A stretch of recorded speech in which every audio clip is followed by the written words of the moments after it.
अस्सलामुअलैकुम वरहमतुल्लाहि वबरकातुहू। साथियों, उम्मीद करता हूँ खुदा की ज़ात से आप लोग खैरियत से होंगे और अपनी अपनी तैयारी को बड़े ही ज़ोर शोर के साथ कर रहे होंगे। मैं आपको मजीद इल्म के लिए बताऊं, फखरुद्दीन निज़ामी का एक और नाम है साथियों। वो नाम क्या है? हसन निज़ामी। हसन निज़ामी का नाम है, याद रखेंगे आप। उर्दू अदब में फखरुद्दीन निज़ामी बेदरी साहब का साथियों आला मुकाम है, एक अलग मुकाम है, बड़ी इज्जत की निगाह से देखे जाते हैं। इनका एक मसनवी है साथियों, जिसको मैं आज पढ़ाने वाला हूँ। उस मसनवी का नाम है कदमराव पद्मराव। साथियों, कदमराव पद्मराव, इसके अंदर साथियों मैं आपको बड़े ही वाज़ेह करके, फखरुद्दीन निज़ामी बेदरी साहब बिदर के रहने वाले थे, इसलिए साथियों अपने मुकाम की निस्बत से, अपने गांव की निस्बत से, साथियों अपने मुकाम की निस्बत से अपने नाम के साथ बेदरी लिखा करते थे। साथियों ये बिदर के रहने वाले थे। आप याद रखेंगे मसनवी कदमराव पद्मराव बहमनी दौर में लिखा गया था। अगर कोई आपसे पूछे मसनवी कदमराव पद्मराव किस दौर में लिखा गया था, ये बहमनी दौर में लिखा गया था। बिदर के रहने वाले थे, इसलिए इनके नाम के साथ बेदरी भी लिखा जाता है। कदमराव पद्मराव उर्दू की पहली तवाज़ात मसनवी है। अगर कोई आपसे पूछे उर्दू की पहली तवाज़ात मसनवी का क्या नाम है साथियों, तब आपका जवाब होना चाहिए मसनवी कदमराव पद्मराव। कदमराव पद्मराव साथियों ये उर्दू की पहली तवाज़ात मसनवी है। ये मसनवी अहमद शाह बहमनी के दौर में लिखी गई थी। साथियों इस इबारत को आप अपने जहन में बिठा लीजिए। मसनवी कदमराव पद्मराव कब लिखी गई थी?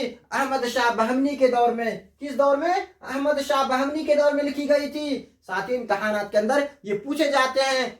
साथियों बीपीएससी टीआरई 2.0 का जो एग्जाम हुआ था, जो कैंसिल हुआ, उसके अंदर ये पूछा गया था मसनवी कदमराव पद्मराव के लिखने वाले कौन हैं और किस दौर में लिखा गया। साथियों आप याद रखेंगे लिखने वाले में फखरुद्दीन निज़ामी बेदरी साहब, और किस दौर में लिखा गया था? अहमद शाह बहमनी के दौर में। साथियों अहमद शाह बहमनी के दौर में ये मसनवी लिखा गया था। किरदार साथियों इसके अंदर में अखरनाथ जो एक जोगी है, अखरनाथ एक जोगी है। इसी तरीके से कदमराव राजा है साथियों, हीरानगर का राजा है। कदमराव हीरानगर का राजा होता है और पद्मराव जो है साथियों ये एक वजीर है जो एक नाग है। याद रखेंगे आप।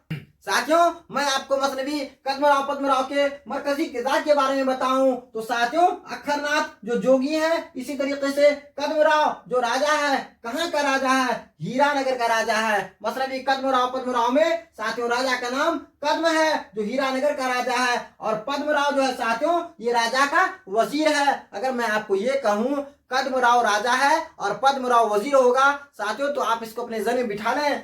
कदमराव राजा है हीरानगर का, कदमराव राजा है हीरानगर का, और पद्मराव जो है साथियों ये नाग है लेकिन वजीर है। आप याद रखेंगे कदमराव कौन है? राजा है। कहाँ का राजा है? हीरानगर का। और पद्म जो है साथियों, पद्म ये क्या है साथियों? ये एक नाग है और जो वजीर भी है। साथियों इस मसनवी में 1032 अशार हैं। याद रखेंगे आप, शेर की जमा अशार होता है, शेर की जमा अशार है। अगर कोई आपसे पूछे मसनवी कदमराव पद्मराव में कितने अशार हैं साथियों, 1032 अशार हैं, और 1033वां अशार जो है ये नामुकम्मल है। इस मसनवी के तमाम उन्वानात फारसी में है। साथियों आप याद रखेंगे इस मसनवी के अंदर जितने भी उन्वानात हैं वो सारे के सारे फारसी में है। साथियों आप इसे भी अपने जहन में बिठा लेंगे।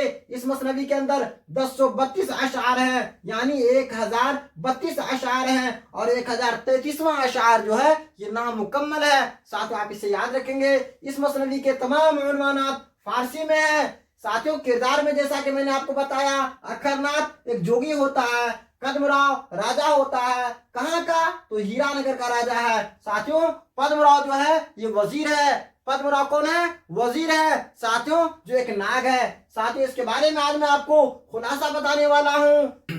साथियों अब मैं आपको मसनवी कदमराव पद्मराव का खुलासा बताने जा रहा हूं, और उम्मीद करूंगा खुदा की जात से कि आप गौर से सुनेंगे। साथियों अगर आप गौर से सुनेंगे तो मसनवी कदमराव पद्मराव के बारे में बेहतर तरीके से समझ जाएंगे। साथियों जो इम्तहानात के अंदर में बराबर ही इनसे सवाल पूछे जाते हैं। कभी आपसे ये पूछ लिया जाता है मसनवी कदमराव पद्मराव के लिखने वाले कौन है, किस दौर में लिखा गया। साथियों उर्दू की पहली तवाज़ात मसनवी का क्या नाम है। ये सारे सवाल मसनवी कदमराव पद्मराव से मुतालिक होता है। साथियों आप याद रखेंगे, खुलासा में मैं आपको बता रहा हूँ, एक दिन की बात है, कदमराव साथियों जो राजा होता है, कदमराव देखता है कि एक आला जात की नागनी एक अदना सांप से कोड़ियाल से जूट यानी मेल खा रही है। साथियों एक दिन बादशाह गुजरते हैं, आगे तो देखते हैं, एक दिन की बात है, कदमराव जो राजा होता है देखता है कि एक आला जात की नागनी, साथियों एक आला जात की नागनी एक अदना सांप से कोड़ियाल से जूट खा रही है। साथियों यानी कोड़ियाल से मेल खा रही है। यहाँ पर ये माजरा देखकर राजा कदमराव आपे से बाहर हो जाता है।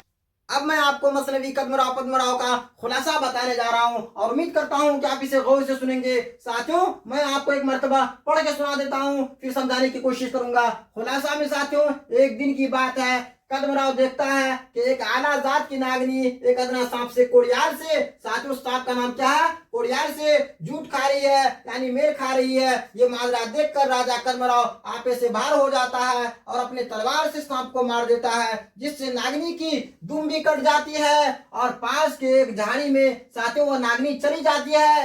राजा कदमराव वहां से पुरमुज्दा मलूल होकर अपने महल में आता है और चुपचाप अपने बिस्तर पर लेट जाता है। साथियों अगर आप गौर से सुनेंगे तो इंशाअल्लाह अज़ीम दोबारा इसको समझने की, बूझने की, देखने की कोई जरूरत महसूस नहीं होगी। साथियों इसे आप गौर से सुने।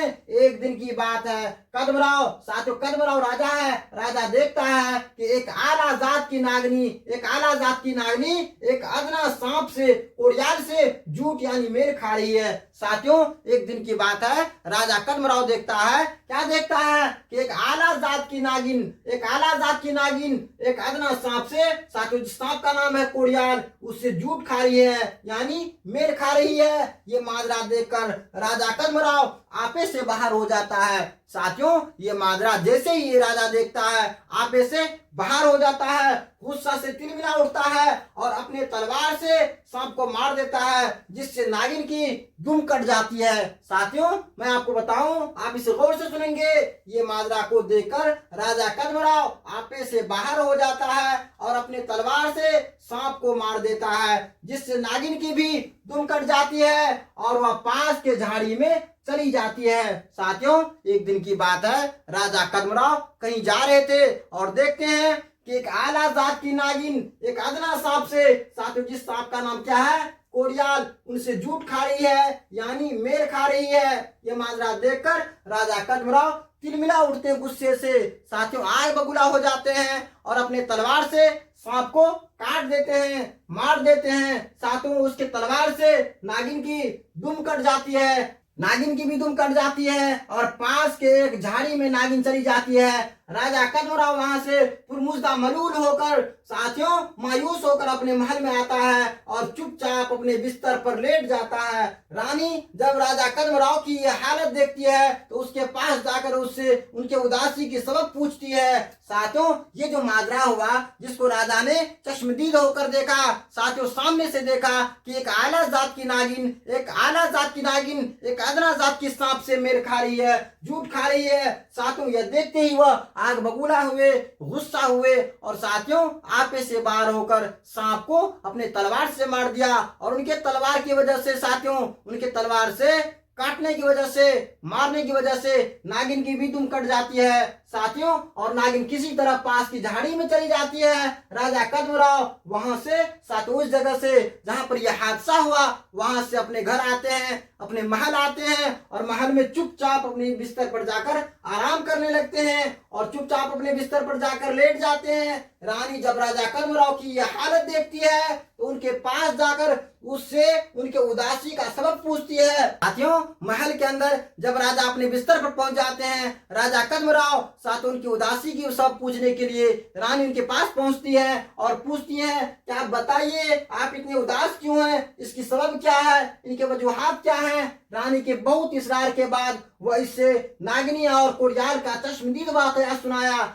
साथियों रानी ने बहुत खुशामद किया, बहुत मनाया। साथियों इसके बाद राजा ने सुनाया, क्या सुनाया? नागिन और कोड़ियार का चश्मदीद वाकया। और रानी से कहता है कि औरत जात की वफादारी से मेरा भरोसा उठ गया है। रानी कदमराव को बहुत समझाती है कि हर औरत एक जैसी नहीं होती। राजा कदमराव दुनिया से बेजार हो जाता है। साथियों रानी उनको बहुत समझाती है कि देखिए कि हर औरत एक जैसी नहीं होती है। साथियों ये चश्मदीद जो देखा इन्होंने नागिन और कोरियार का चश्मदीद वाकया उनको रानी को सुनाता है और रानी से कहता है कि मुझे औरत जात की वफादारी से भरोसा उठ गया है। साथियों क्या कह रहा राजा? मुझे औरत जात की वफादारी से भरोसा खत्म हो गया है, भरोसा उठ गया है। रानी कदमराव को बहुत समझाती हैं कि हर औरत एक जैसी नहीं होती हैं, हर औरत एक जैसी नहीं होती हैं। आप यकीन कीजिए हर औरत एक जैसी नहीं होती हैं। राजा कदमराव दुनिया से बेजार हो जाता है, दुनिया से बेजार हो जाता है और जोगियों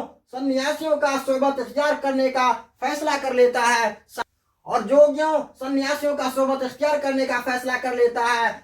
साथियों राजा कदमराव का भरोसा औरत के ऊपर से बिल्कुल खत्म हो गया था। साथियों आप समझ रहे होंगे कि राजा कदमराव का भरोसा क्यों खत्म हुआ। साथियों इसे आप समझने की कोशिश कीजिए। जोगियों सन्यासियों का सोबत इख्तियार करने का फैसला कर लेता है। राजा कदमराव के हुक्म से बाकमाल जोगी अखरनाथ को ढूंढ कर लाया जाता है। साथियों इस वाकया के बाद राजा कदमराव दुनिया से बेजार हो जाता है। राजा कदमराव दुनिया से बेजार हो जाता है और जोगियों सन्यासियों का सोबत इख्तियार कर लेने का फैसला कर लेता है। साथियों राजा कदमराव के हुक्म से बाकमाल जोगी अखरनाथ को ढूंढ कर लाया जाता है। साथियों राजा इस दुनिया से बेजार हो जाता है, सन्यासी की जिंदगी जीना चाहता है, सन्यासी का जिंदगी जीना चाहता है, जोगी का जिंदगी जीना चाहता है। राजा कदमराव के हुक्म से बाकमाल जोगी अखरनाथ को बुलाया जाता है। जोगी अखरनाथ राजा को धनुर वेद और अमर वेद सिखाता है। साथियों आप याद रखेंगे इम्तिहानात के अंदर ये पूछा जाता है कि धनुर वेद और अमर वेद साथियों किसने सिखाया था राजा को? साथियों सिखाने वाले का नाम अखरनाथ है, सिखाने वाले का नाम अखरनाथ है। साथियों आप याद रखेंगे इस मसनवी के किरदार में जोगी जो अखरनाथ है साथियों ये भी एक किरदार है। राजा के हुक्म से बाकमाल जोगी अखरनाथ को ढूंढ कर लाया जाता है। जोगी अखरनाथ राजा को धनुर वेद साथियों और अमर वेद सिखाता है। याद रखेंगे आप धनुर वेद और अमर वेद किसने सिखाया था? जोगी अखरनाथ ने। और एक तोता लाने को कहता है। जोगी अखरनाथ ने राजा को धनुर वेद और अमर वेद सिखाया। साथियों और एक तोता लाने को कहता है। राजमहल से रानी के पाले हुए तोते को फल खिलाते हुए जोगी अखरनाथ के पास लाया जाता है और एक तोता लाने को कहता है। साथियों आप याद रखेंगे जोगी ने राजा से कहा कि आप एक तोता लाइए। तब राजा महल में जाते हैं और अपने रानी के पाले हुए तोते को लाते हैं, फल खिलाते हुए उधर से लाते हैं। साथियों राजा महल से रानी के पाले हुए तोते को फल खिलाते हुए लाते हैं, जोगी अखरनाथ के पास लाता है। जोगी अखरनाथ अपनी रूह राजा कदमराव के जिस्म में डाल देता है। साथियों यहीं से खेल शुरू होता है। जोगी अखरनाथ अपनी रूह राजा कदमराव के जिस्म में डाल देता है और कदमराव की रूह तोता की जिस्म में मुंतकिल कर देता है। साथियों यहीं पर खेल शुरू होता है। जोगी अखरनाथ अपनी रूह राजा कदमराव के जिस्म में डाल देता है। साथियों इस बात को आप समझने की कोशिश कीजिए। जैसे ही राजा तोता लाके देते हैं उस तोता के जिस्म के अंदर में किसका रूह डाल देते हैं? उस तोता के जिस्म के अंदर में राजा कदमराव की रूह को उसमें मुंतकिल कर देते हैं, तोता में। साथियों यहाँ पर समझने की जरूरत है। जैसे ही राजा कदमराव तोता ला कर देते हैं, तोता के जिस्म में राजा कदमराव की रूह को मुंतकिल कर दिया जाता है। कौन करता है? जोगी अखरनाथ। और जोगी अखरनाथ अपनी रूह को राजा के जिस्म में डाल देता है और हुकूमत करने लगता है। साथियों आप यहाँ समझिए अपनी रूह को कौन? जोगी अखरनाथ किसमें डाल देता है? राजा कदमराव की जिस्म में। और कदमराव की रूह को तोता में डाल देता है, जिसकी वजह से साथियों तोता बनकर राजा कदमराव इधर उधर मारा मारा फिरता है। साथियों आप समझिए यहाँ पर जोगी अखरनाथ अपनी रूह को राजा कदमराव की जिस्म में मुंतकिल कर देता है, अपनी रूह को राजा की जिस्म में मुंतकिल कर देता है और राजा की रूह को तोता की जिस्म में मुंतकिल कर देता है और खुद जोगी अखरनाथ राजा बनकर हुकूमत करने लगता है। कदमराव तोता बनकर इधर उधर मारा मारा फिरता है। एक दिन उड़ते हुए तोता को अपना महल नजर आता है और महल में पद्मराव के पास जाता है। साथियों एक दिन उड़ते उड़ते तोता को अपना महल नजर आता है। महल में ये तोता किनके पास जाता है? पद्मराव के पास। साथियों एक दिन इस तोता को उड़ते उड़ते अपना महल नजर आता है। अपने महल में जाते हैं और अपने महल में किसके पास? पद्मराव के पास जाता है। साथियों पद्मराव जो वजीर होता है, जो एक नाग है, पद्मराव के पास जाता है। साथियों इसे याद रखेंगे आप, पद्मराव के पास जाता है और उससे कहता है कि वह राजा कद्मराव है। साथियों वो तोता कहता है पद्मराव से, अपने वजीर से, मैं ही कद्मराव हूँ, मैं ही राजा हूँ, लेकिन मेरी रूह को इस तोता के अंदर डाल दिया गया है। साथियों लेकिन इस पर यकीन नहीं आता पद्मराव को, आप समझिए यहाँ पर, और उससे कहता है कि वह राजा है, मैं ही राजा हूँ। लेकिन वजीर पद्मराव को इस बात पर यकीन नहीं आता है। तब उससे सारी राजो न्याज की बातें करता है। साथियों वो सारी राजो न्याज की बातें कौन? ये तोता किनको बताता है? पद्मराव को बताता है। साथियों आप समझने की कोशिश कीजिए। तब वो उससे सारी बातें, राजो न्याज की बातें बताता है जो सिर्फ कदमराव और पद्मराव को ही मालूम होती है। ये सुनकर पद्मराव अपना भी फन, साथियों जो एक नाग है, साथियों तोता की बात सुनकर तोता के अंदर में, साथियों राजा की जान है, राजा की रूह है उसके अंदर में। यह सुनकर पद्मराव अपना फन कदमराव के कदमों में डाल देता है। साथियों कदमराव के कदमों में अपना फन डाल देता है। साथियों ये कदमराव जो एक राजा है, लेकिन इसकी रूह किसमें है? तोता के अंदर डाल दिया गया है। इसकी रूह को तोता में डाल दिया गया। राजा कद्मराव की रूह को तोता के अंदर मुंतकिल कर दिया जोगी अक्खरनाथ ने, और जोगी अक्खरनाथ ने अपनी रूह को राजा कद्मराव के अंदर में डाल दिया। साथियों और कद्मराव की रूह को तोता में डाल दिया। इसी तरीके से आप याद रखेंगे। और उससे कहता है कि राजा कद्मराव मैं ही हूँ। कौन कहता है? ये तोता कहता है। किससे कहता है? अपने वजीर पद्मराव से कहता है। साथियों आप इस बात को फिर से सुनिए। राजा कद्मराव के हुक्म से बाकमाल जोगी अक्खरनाथ को ढूंढ कर लाया जाता है। जोगी अक्खरनाथ साथियों राजा को धनुर वेद और अमर वेद सिखाता है और एक तोता लाने को कहता है। साथियों ये तोता जिसको रानी पाला करती थी, रानी पालती थी, साथियों इस तोते को लाता है। तोते को फल खिलाते हुए जोगी अक्खरनाथ के पास लाता है। कौन? ये राजा। साथियों राजा का नाम कद्मराव है। ये राजा जोगी के पास, जोगी का नाम अक्खरनाथ है, इनके पास तोता को लाता है। जैसे ही तोता इनके पास लाया जाता है, तोता की जिस्म के अंदर में, साथियों तोता के जिस्म के अंदर में इनके रूह को, किनके रूह को?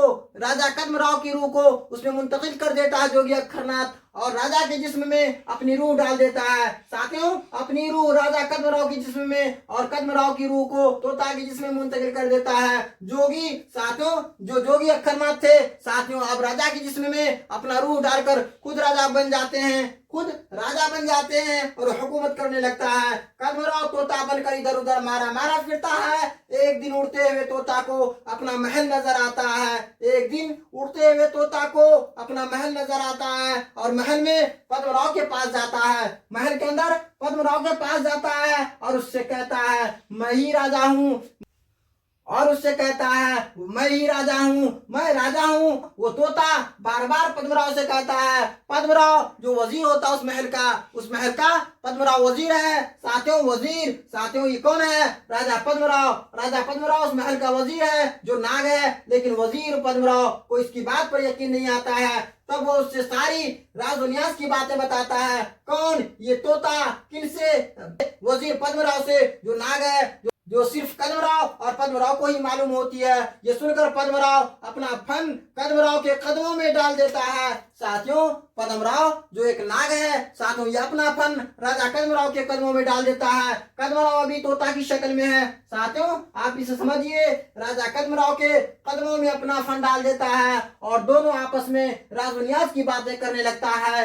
एक दिन जब अक्खरनाथ गहरी नींद में सो रहा था, तो पद्मराव जो नाग है, साथियों चुपके से उसके अंगूठा में डस लेते हैं। एक दिन जब अक्खरनाथ गहरी नींद में सो रहा था, तो पद्मराव साथियों जो नाग है, वजीर है, चुपके से उसके अंगूठा में डस लेता है, जिससे उसकी मौत हो जाती है। कद्मराव अमर बेद की मदद से अपने जिस्म में अपनी रूह मुंतकिल कर लेता है और असली रूप में आकर हुकूमत संभाल लेता है। साथियों इसी खुशी में 6 महीने तक जश्न का सिलसिला जारी रहता है। साथियों आप इस बात को फिर से सुनिए।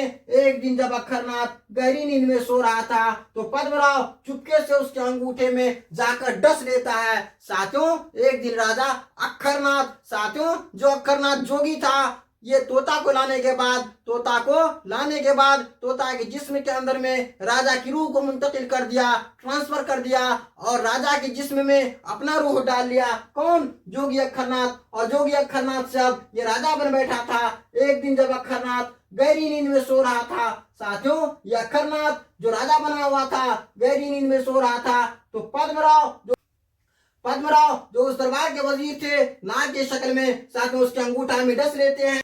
एक दिन जब अक्खरनाथ गहरी नींद में सो रहा था तो पद्मराव चुपके से उसके अंगूठे में डस लेता है, जिससे उसकी मौत हो जाती है। साथियों यही है राजा अक्खरनाथ जो जोगी की शक्ल में आया था और राजा बन बैठा था, इसकी मौत हो जाती है। साथियों पद्मराव के डसने की वजह से, पद्मराव के काटने की वजह से पद्मराव अमर बेद की मदद से फिर अपने जिस्म में रूह को मुंतकिल कर लेता है और असली रूप में आकर हुकूमत संभाल लेता है। इसी खुशी में 6 महीने तक साथियों खुशी मनाने का सिलसिला जारी रहता है।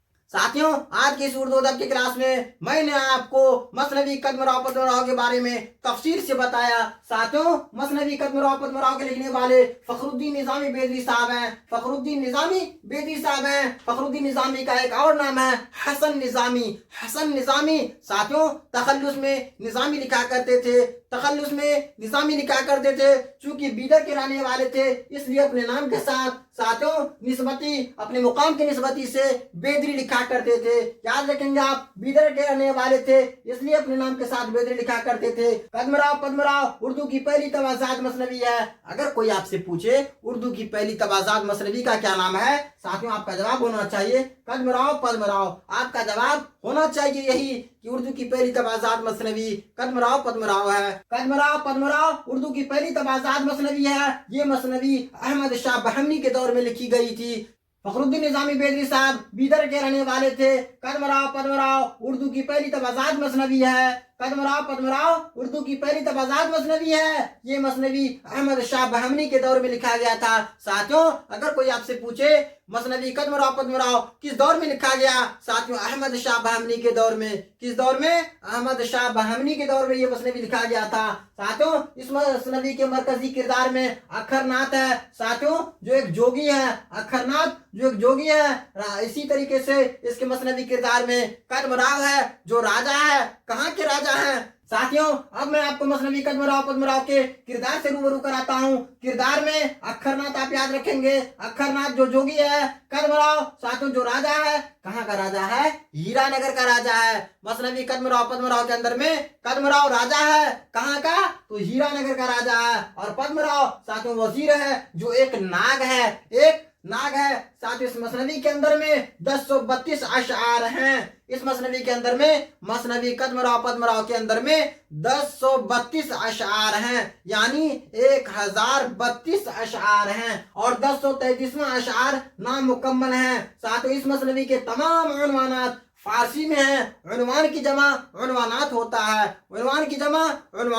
है। जिस तरीके से मैंने आपको साथियों इससे पहले की क्लास में उर्दू कवायद की क्लास में बताया था, शेर की जमा अशआर है। इसी तरीके से आप याद रखेंगे इस मसनवी में 1032 अशआर हैं। साथियों खुलासा में मैंने आपको बताया साथियों जैसा कि मैं अभी आपको मसनवी कदमराव पद्मराव के बारे में तफसील से बता रहा था। साथियों मैं आपको फिर मुख्तसर में बताऊं कि मसनवी कदमराव पद्मराव का खुलासा यही है कि एक मरतबा राजा कहीं जा रहे थे, राजा का नाम कदमराव है। एक मरतबा मैं आपको फिर मुख्तसर में बताऊं कि मसनवी कदमराव पद्मराव साथियों फखरुद्दीन निजामी बेदवी साहब का लिखा हुआ है जो अहमद शाह बहमनी के दौर में लिखा गया। इसे आप याद रखेंगे। इम्तहानात के अंदर कभी कभी ये पूछा जाता है कि मसनवी कदमराव पद्मराव किस दौर में लिखा गया। साथियों ये मसनवी अहमद शाह बहमनी के दौर में लिखा गया था। इस मसनवी के अंदर में 1032 अशआर हैं। इस मसनवी के अंदर में 1032 अशआर हैं। 1033वां अशआर नामुकम्मल है। साथियों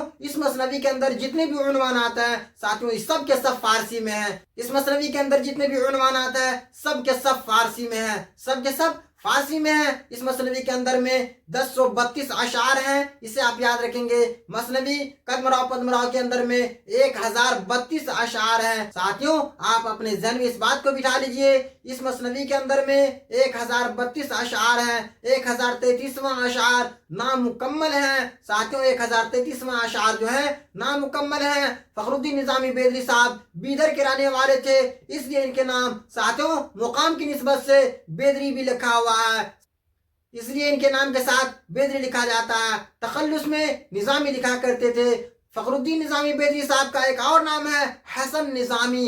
हसन निजामी। साथ उर्दू की पहली तबाजात मसनवी को किसने लिखा? उर्दू की पहली तबाजात मसनवी को फखरुद्दीन निजामी बेदरी ने लिखा। साथों, इस मसनवी का खुलासा यही है कि एक मरतबा राजा कदमराव कहीं जा रहे थे, उन्होंने देखा, साथियों राजा कदमराव ने देखा कि एक आला जात की नागिन है, एक आला जात की नागिन है जो एक अदना जात की सांप से, साथियों सांप का नाम कोड़ियाल है, सांप का नाम कोड़ियाल है, उससे जोड़ खा रही है, उससे मेल खा रही है। यह देखकर राजा गुस्सा से तिलमिला उठते हैं। साथियों, गुस्से से तिलमिला उठते हैं, आग बबूला हो जाते हैं और अपने आपे से बाहर हो जाते हैं और अपने तलवार से उस सांप के 2 टुकड़ा कर देते हैं और अपने तलवार से सांप को मार देते हैं। साथियों, सांप को मार देते हैं और नागिन की पूंछ भी कट जाती है। नागिन किसी तरीके से झाड़ी में, पास की झाड़ी में चली जाती है। यह देखकर साथियों उनका मूड बहुत गर्म हुआ, बहुत अफसोस हुआ और औरत जात से उनका भरोसा खत्म हो गया। साथियों, वो आते हैं घर, कौन?